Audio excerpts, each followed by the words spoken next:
let's hit it. Go for it. Good morning, Morai v'Rabotai, Bruchim Habayim. We are continuing our Masechet Succah, and we are on Daf Chaf Gimel Amud Aleph, about 14 lines up from the bottom of the Amud. Today's Amud is being learned as a Zchud Refuah Shelma for Rachel Simcha Bad Nahid, for Nisim ben Miriam, and for Esther Bracha Bat Chaya, that should all have Refuah Shelma, full recovery, Be'ezrat Hashem, Amen. Today's Amud is also learned for Ilui Neshama of Rachamim ben Moshe, that his Neshama should have an Aliyah. And this month's learning of the community has been dedicated graciously by the Shea family, by Dayan family, by Cohen families. It should be an ultimate zchut for all their mishpachot, Be'ezrat Hashem, Amen. Amen. Okay, so we started a very interesting discussion about exotic sukkahs that you made. One of the walls with the body mass of an animal. You brought your pet elephant and you stood about up in one side to be the wall of the sukkah. Is that kasher? Is that not kasher?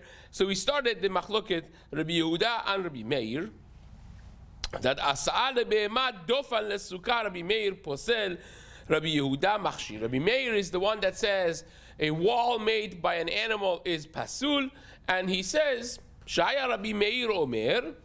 Rabbi Meir holds not just in sukkah but in a number of cases in eruvin, in sukkah, and in tum'ah v'tahara, that kol davar shesh bo ruach chayim ein osin oto dofan lesukkah, that if you have a living being, a livestock, you cannot use livestock as the wall of your sukkah. Now you wonder to yourself, why exactly is that?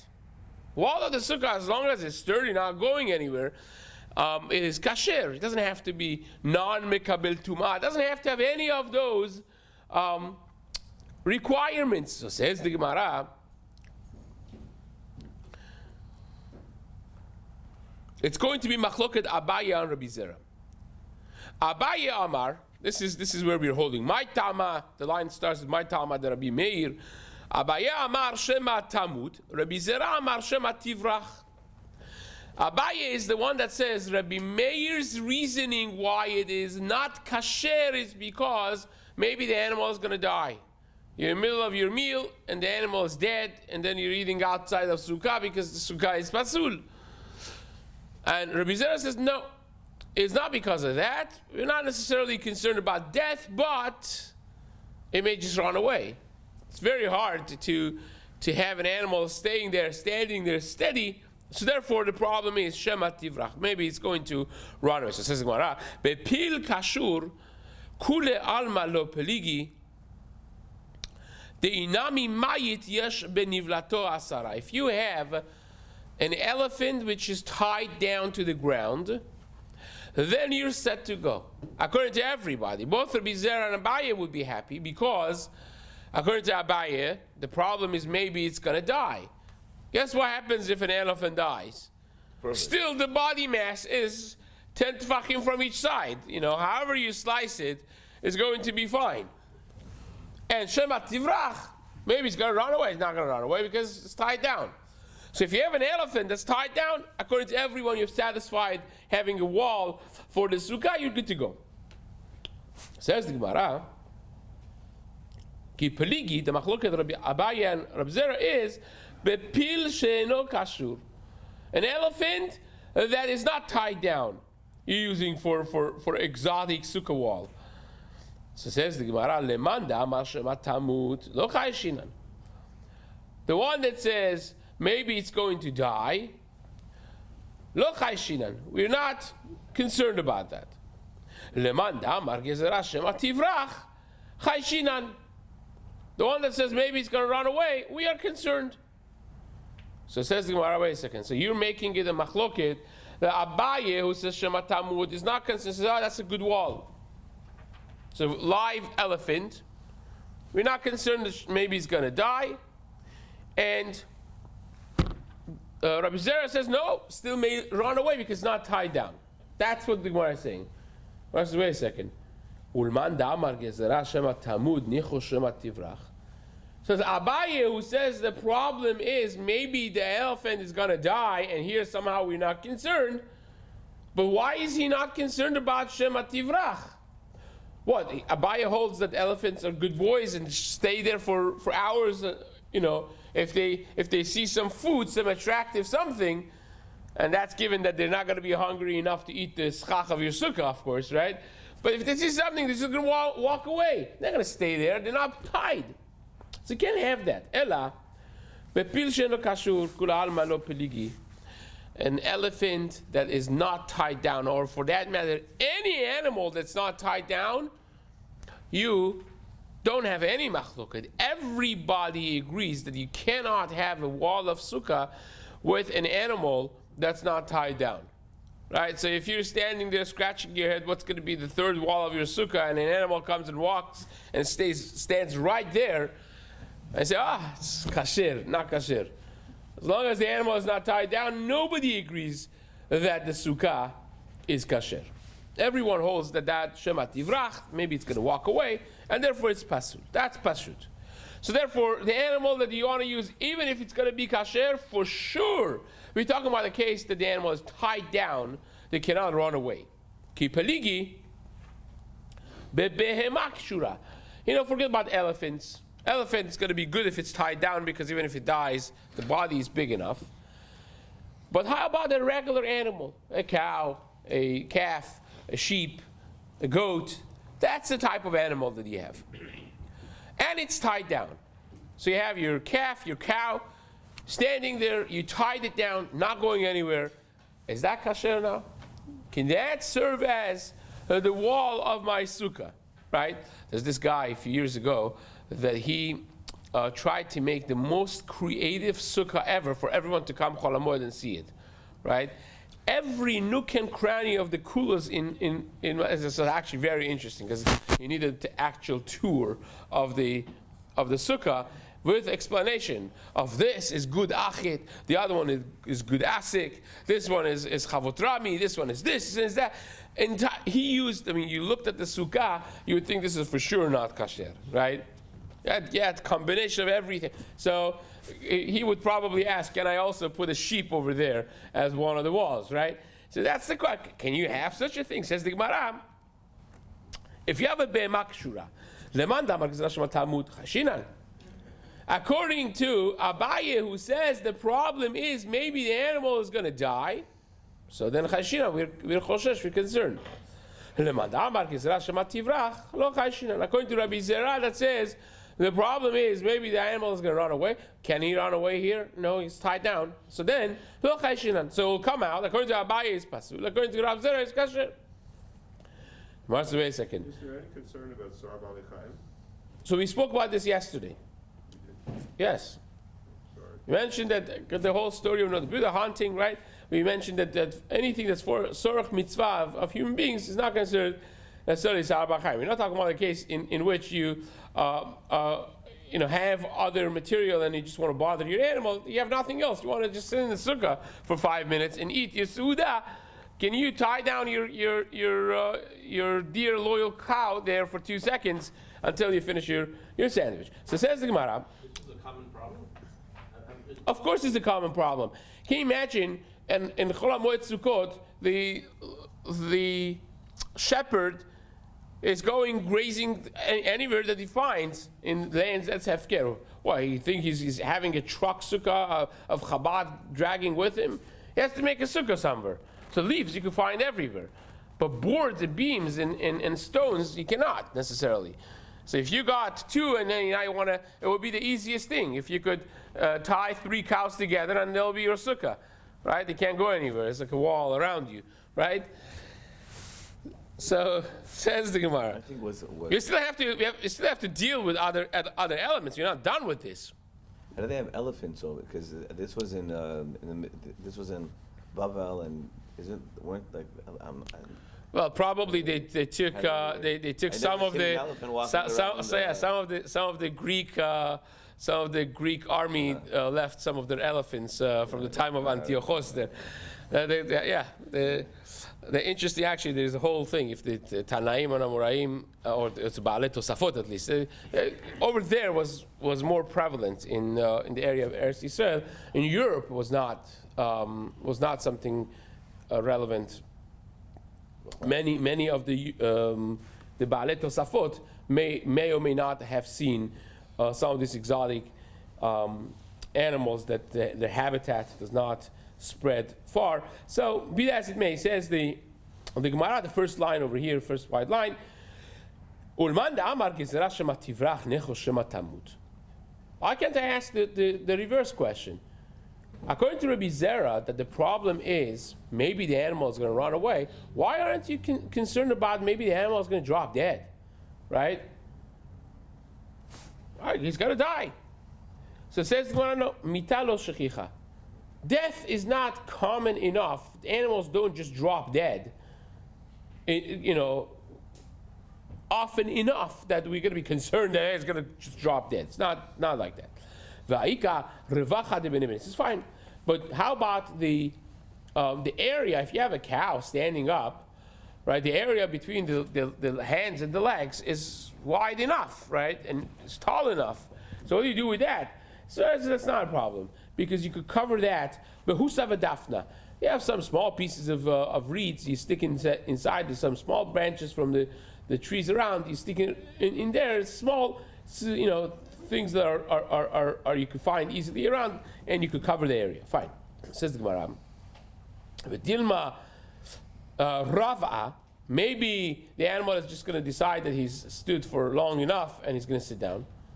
So when you tied the legs down, but he could sit. And if he sits, a regular cow, when it sits, it's not 10 tefachim tall. A sheep certainly is not 10 tefachim tall when it sits. When they're standing, it's good. But as soon as they sit, you lost your wall. So this is why, no problem. We've thought about that too. You have roped it up from the top, so you can't sit. You find you put something there and you can't sit. You put some stick underneath, you can't sit. He has to say it's going to be uncomfortable for him to sit. So what's that? So the Gemara says, well, if you already are telling me that it's a case, this already is becoming a very creative case, right? That you have husav dafna on the bottom and you roped it up from the top. So say if you roped it up from the top, you're holding the body of this cow or this sheep. So then you shouldn't be concerned about death either. Because even if he dies, still the ropes are holding the body up. Right? So it'll be like a dead elephant. It's still going to be standing up. So you should be fine. The Gemara says that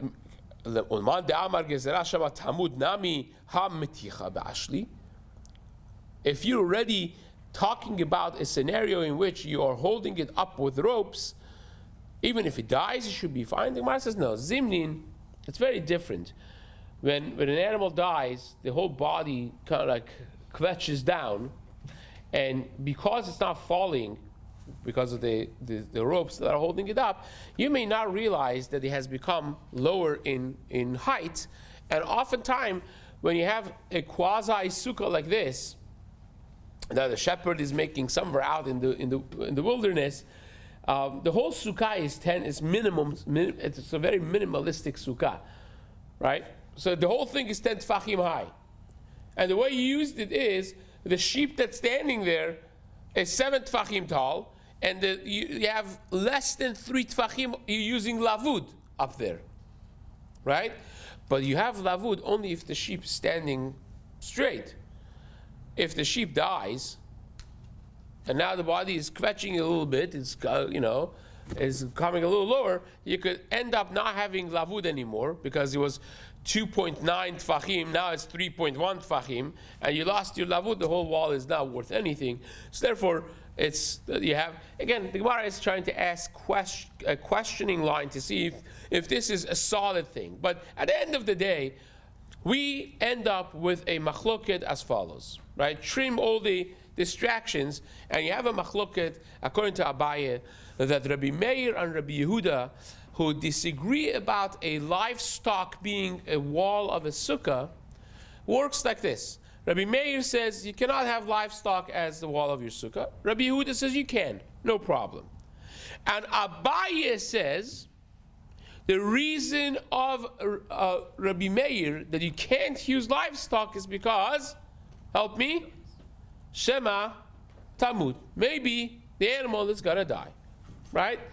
So we have something very interesting coming off from here, because Abaye is telling us now that according to Rabbi Meir always is concerned about death, that someone is going to just drop dead, right? Now this has a lot of ramifications because, for instance,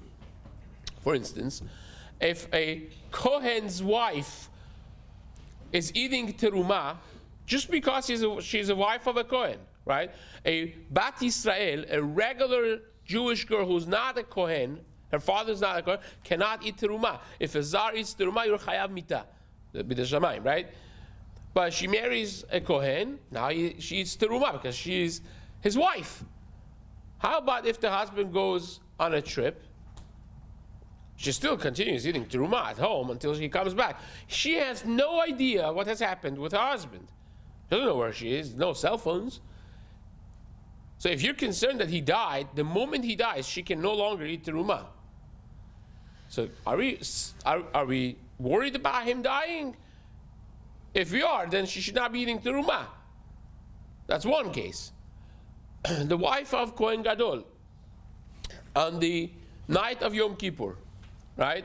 Are we worried that she's going to drop dead? Because the Kohen Gadol, we learn from Pasuk that he only could do Avodat Yom Kippurim if he has a family, a wife. If his wife dies, he's pasul, he cannot do the Avodah of Yom Kippur. So are we concerned? The cases could go on and on. This is a very important criteria. Are we concerned for someone just dying out of nowhere? Or are we not concerned? Halachically, is halacha concerned about someone dying, or is halacha not concerned about? So Abaye says Rabbi Meir is the one that holds that we are concerned about death, sudden death, and Rabbi Yehuda is not. That's Abaye, as far as we have said so far.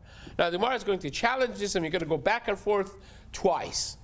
2 complete cycles of going through this and reversing it is going to be the future of our shiur today. So says the Gemara. Zimnin, the mokim la bepachot mishelosha samuch leschach. We're just reading what we explained. Sometimes the animal is standing up 7 tfachim plus tall, and once he dies, kavsa is going to shrink down a little bit, but just enough not to be lavud anymore, but also not bad enough that you would not recognize, you would not realize that this animal is dead and you have lost your lavud, so therefore the whole wall is rendered invalid. So now the Gemara does this challenge that we said, Umi Amar Abaye, Rabbi Meir Chayish Lemita? You are suggesting that Abaye holds in Rabbi Meir, that Rabbi Meir is concerned about sudden death. Unexpected sudden death. And Rabbi Yehuda is not. Rabbi Yehuda is not concerned about sudden death. That's what you're saying. Rabbi Meir, chayish lemitav, Rabbi Yehuda lo chayish. V'hatanan, I bring you a Mishnah. This is in Masechet Gitin Daf Kavchet. V'hatanan, Bat Israel, Shani said leko, an example that we gave. A Jewish girl, non-Kohen, that married a Kohen, vehalach ba'ala lemedinat hayam, and her husband is traveling across the seas, ochelet bitruma. She could still continue eating truma, becheskat shehu kayam, relying on the chazakah, cheskat chayim, that the husband is still breathing and alive. Because again, the moment the husband dies, chas v'shalom, then she goes back to the status of a regular Bat Israel, who if she eats terumah, she's chayah mita, she can't eat terumah. So says the Gemara, v'raminan aleh, we ask on this Mishnah, right? In the same Gemara in Masechet Gitin, the Gemara asks, it says, wait a second, Hareze gitech sha'achat kodem mitati.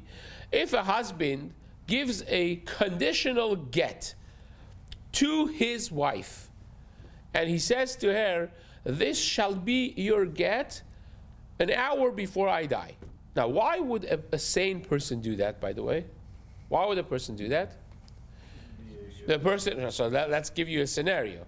Like, without getting too much into the sugya of the Gemara in Masechet Gitin, imagine if the husband has a 1-year-old brother and they have no kids yet, right? Now, if he dies, what happens? She is a yevama. She is zekuka leyavam. She must wait for this 1-year-old to grow up and marry her or reject the marriage thereof by doing chalitza. But she's going to be scratching her head for the next, 12, 13 years, or if you have like Persian standard, for the next 45 years, right? So she's going to be standing there doing nothing, right? And that could be the entire, youth life of this woman. It's going to ruin her life. So the husband would say, you know what? I'm going on a travel. Well, it's dangerous. So here is your get an hour before I die. This way, if he dies an hour from now, turns out, in retrospect, that from this moment, she already was divorced. And she's divorced, then she's, of course, not zakuk leyavam, and she could go on and have a life. Right? That's basically why they would do that. But forget about the case in discussion. The halacha that the Gemara there says is, now, can she eat teruma now? He handed the get to her conditionally. Now, she wants to put some teruma in her mouth. Do we say, well, no, because maybe in an hour from now, maybe half an hour from now, you're going to die. And turns out that half an hour ago, she was already divorced. And if she's divorced, she's not the wife of a Kohen anymore. Can she eat teruma? Absolutely not. So can she eat teruma right now after she received this get? Says the Gemara, this is your get, hour before I die. Asura le'echol bitruma miyad. Immediate, effective immediately. She can no longer put a gram of truma in her mouth, because we're concerned maybe he's going to die. Every second he's going to drop dead. So therefore, an hour before, she's divorced.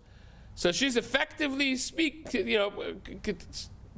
technically speaking, she is deemed to be a regular Bat Israel who can't have teruma. Says the Gemara. What difference does it make if you do this get, conditional get or not? I mean, the minute he dies, she also can't eat the truma. Correct, but he's not died yet. He's in the kitchen preparing food, and she can't eat teruma, because maybe in an hour from now he's going to drop dead, and that would make her right now a divorcee. Right? So says the Gemara, so we have a problem, right? We have a problem from these two Mishnayot in Masechet Gitin. What's the problem? Mishnah number 1 in Gitin says that if a person, a Bat Israel, Shenised le Kohen, a regular Jewish girl that married a Kohen, the husband is overseas, she could continuously eat teruma, no problem. We assume he's still alive and breathing, right? The other Mishnah says, if he gives a conditional get to her, from this moment, we are concerned that maybe he's going to just drop dead, and therefore from this moment she's already deemed to be divorced and she can't touch teruma. Right? Interesting logic, though. It's a contradiction. Right. It is a contradiction between the two Mishnayot. It's a blatant contradiction. Everyone around the table sees the contradiction? Yes? Yes? Okay. So says the Gemara, Ve'amar Abaye. Abaye said, Lo kasha. You know what's the reconciliation of this contradiction? The problem is not even there, because Harabi Meir de lo chayish lemita, Harabi Yehuda de chayish lemita. Abaye, out of everyone, Abaye himself is the one that reconciles this stira, this apparent contradiction in Masechet Gitin. And he says, one of them is Rabbi Yehuda, one of them is Rabbi Meir. Who is Rabbi Meir? Rabbi Meir is the one that is not worried about someone dropping dead. What did Abaye say in Masechet Sukkah? Exactly the opposite. Abaye is the one that said, Rabbi Meir does not let you use livestock for the wall of Sukkah because the animal may drop dead. So we are chayish lemita. We are concerned about sudden death. Abaye said in Rabbi Meir. And Abaye, same person, in Masechet Gitin says that Rabbi Meir is the one that's lo chayish lemita, that he is not concerned about sudden death. So Rabbi Meir is the author of the Mishnah that says, if your husband, as the Kohen, goes overseas, you could still eat terumah, have added, no problem, because we assume he's alive. And Rabbi Yehuda is the one that says, we are choshesh, we are concerned about sudden death. Thus, he's the author of the other Mishnah in Gitin who says if you give conditional get to your wife, from this moment she can no longer eat terumah, right? So we got a massive problem now because it's a head collision of Abayes together, right? Abaye in Sukkah says Rabbi Meir is choshesh for mita, right? Abaye in Gitin says Rabbi Meir is not chayish lemita. So which one is it? Says the Gemara. The Tanya, now Abaye has also a proof. Abaye in Masechet Gitin has a proof for how he knows that Rabbi Meir is not choshesh lemita and Rabbi Yehuda is. The Tanya we learned in Braita. Halokeach yayin. This is a Braita in Masechet Baba Kama. Daf Samech Tet Amud Bet. Says the Braita. Halokeach yayin mi ben hakutim. Omer shnei lugin shani atid la'afrish harehen teruma. If a person buys some wine from Kutim, now a little preface over here. Kutim did not, they were not careful in the dikduke mitzvot. In many mitzvot they were not careful. Some of the mitzvot they were careful, and those they took very seriously. But many of the mitzvot they didn't keep.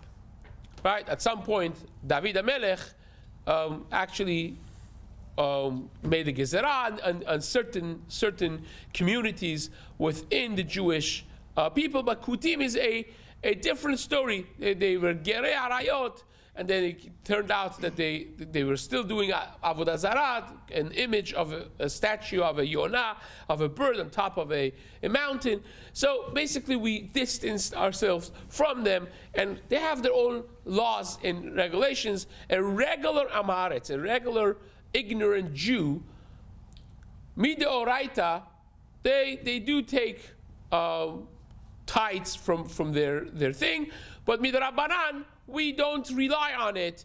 We say something that you buy from an ignorant Jew is considered demai. We don't know if he took maserot, he didn't. Kutim are even worse than a regular ignorant Jew, right? So if you buy things from a kuti, you must take terumot maserot off of the produce that you buy from them, right? Now, so oftentimes you just do it. You buy from the kuti, you come home, you take the. Imagine if Erev Shabbat you bought from them, and for whatever reason, Rashi here tries to explain why, you were not able to take terumot maserot from it before Shabbat came in. And now it's Shabbat, you want to eat this, you have no other food, and you're stuck. Because you haven't taken any terumot maserot. It's tevel. Tevel is isur doraita. You cannot eat tevel. So what do? Says the Braita in Masechet Baba Kama. Halokeach yain mi ben akutim. You bought, imagine, 100 lugin of wine from a kuti on Erev Shabbat. Omer shenei lugin. On Shabbat, you want to drink this wine? No problem. This is how you do it. You say, Omer shnei lugin shani atid la'afrish, says 2 of these 100 lug. We have 100 lug of wine. 2 of them on Motzei Shabbat I'm going to take off as terumah. Terumah stands for tere mimea, 2 out of 100. Now, midoraita, teruma has no shiur. You have a whole pile of produce, you take 1 grain, you say this is teruma, midoraita, you have done your obligation. But midorabanan, there are 3 different levels of separation of teruma. For a generous person would do 1/40th. A stingy person would do 1/60th. And a Benoni, a regular person, would do 1/50th. That's hence the name teruma, tere mimea, 2 from 100, which is 1/50th, right? 2%. So 2% would be teruma. And then 10% is maaser. So the guy says, out of this 100, 2 of them, everything is in his mind. He has this barrel of 100 login of wine he wants to drink. He's standing there in his mind, says, Motzei Shabbat, 2 login of this goes to teruma, 10 of it goes for maaser. So shene login shani atid la'afrish, the 2 login that I'm going to in future, Motzei Shabbat, separate from this, harehen teruma. That should be teruma. Asara maaser rishon. 10 should be maaser rishon. Maaser is 1/10. So 1/10 of 100, 10. 10 of them, 10 login should be maaser. And when you separate 10, how much do you have left? 90. Maaser sheni would be 1/10 of that, would be 9. 9, tisha maaser sheni. Tisha is going to be maaser sheni. Umechel, and he makes it chulin, he's mechel on the money. The maaser sheni, you could put the kedusha on money. It says this kedusha of that I'm going to separate is going to go on that money that I have in my wallet here, and he's good to go. Takes his cup, he drinks. He didn't do anything. Is that kasher or not? So says the Gemara, you could do that. V'shoteh miyad, you could drink on condition that after Shabbat I'm going to separate. Divrei Rabbi Meir. That is Rabbi Meir. So you see, Rabbi Meir is not concerned that the whole barrel is going to just explode and the whole wine is going to be lost. He's not concerned about that. Rabbi Yehuda, Rabbi Yossi, Rabbi Shimon Osrin. All 3 other Tanaim say it's Asur. Because they hold that maybe the barrel is going to break, it's going to explode, and then you're not going to end up having the opportunity to give teruma. And turns out that what you drank hours ago on Shabbat was really teved. So it seems from here that Rabbi Meir is what? Concerned or not concerned for some sudden thing happening? It's not concerned. So the Gemara wants to apply that once you see he's not concerned about this, he's also not concerned about sudden death. Right? So this was the support that we had for Rabbi Meir and Abaye explaining Rabbi Meir and Rabbi Yehuda. But now we are completed our stira that in Masechet Sukkah, Abaye said Rabbi Meir is worried for sudden death. That's why you can't use livestock for the wall of Sukkah. And in Masechet Gitin, Abaye says Rabbi Meir is the one that holds we're not concerned about sudden death. Hence, you could keep on eating teruma if your husband is right across seas, and you don't know if he's alive or not. Right?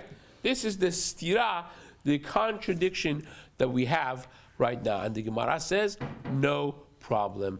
Ipuch. We will turn it around, switch the shitot.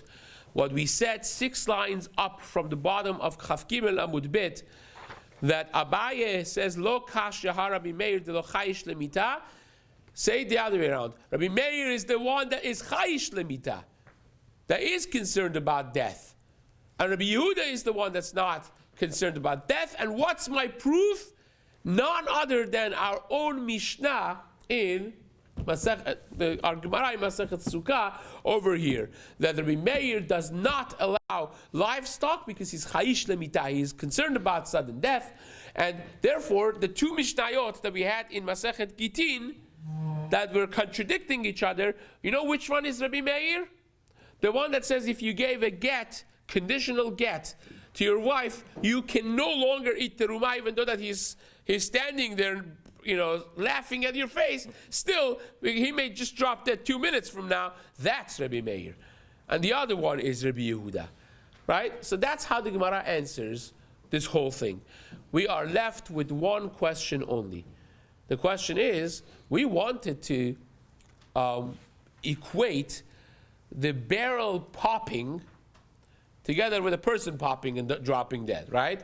Now we have a problem because we say Rabbi Meir, who now we established that Rabbi Meir is chayish lemita, is concerned about sudden death, is not concerned for sudden popping of this barrel. It's not a massive problem, but it's a problem. We have to deal with that. Says the Gemara, mita shchicha b'kiyat hanot lo shchicha. I'm not concerned about that. Says Rabbi Meir, sudden death. People is in haneshama lach v'aguf ba'olach.